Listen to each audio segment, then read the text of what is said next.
Apocalypse 13. Je crois que notre génération doit savoir que la bête de l'événement est là. Et elle arrive. La bête de l'événement est là. Et elle arrive. La bête de l'événement est là. Et elle arrive.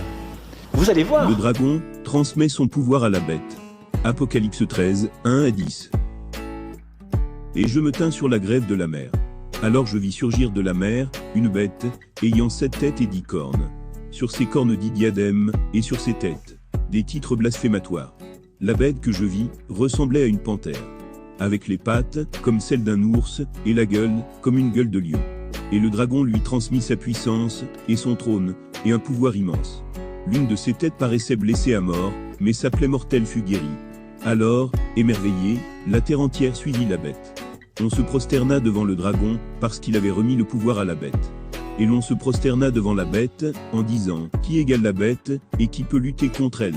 On lui donna de proférer des paroles d'orgueil, et de blasphème. On lui donna pouvoir d'agir durant 42 mois. Alors elle se mit à proférer des blasphèmes, contre Dieu. À blasphémer son nom, et sa demeure, ceux qui demeurent au ciel. On lui donna de mener campagne contre les saints, et de les vaincre.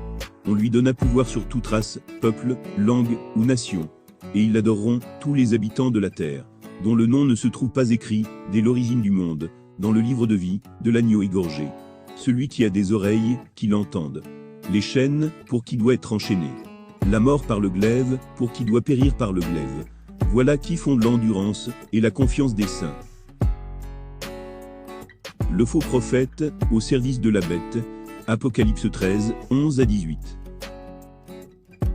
Je vis ensuite surgir de la terre, une autre bête. Elle avait 2 cornes, comme un agneau, mais parlait comme un dragon. Au service de la première bête, elle en établit partout le pouvoir, amenant la terre, et ses habitants, à adorer cette première bête, dont la plaie mortelle fut guérie. Elle accomplit des prodiges étonnants, jusqu'à faire descendre, aux yeux de tous, le feu du ciel sur la terre. Et, par les prodiges qui lui a été donné d'accomplir, au service de la bête, elle fourvoie les habitants de la terre, leur disant, de dresser une image, en l'honneur de cette bête, qui frappée du glaive, a repris vie. On lui donna même d'animer l'image de la bête, pour la faire parler, et de faire en sorte que fussent mis à mort, tous ceux qui n'adoraient pas, l'image de la bête.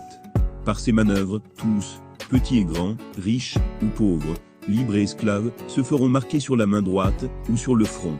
Et nul ne pourra rien acheter, ni vendre, s'il n'est marqué au nom de la bête, ou au chiffre de son nom.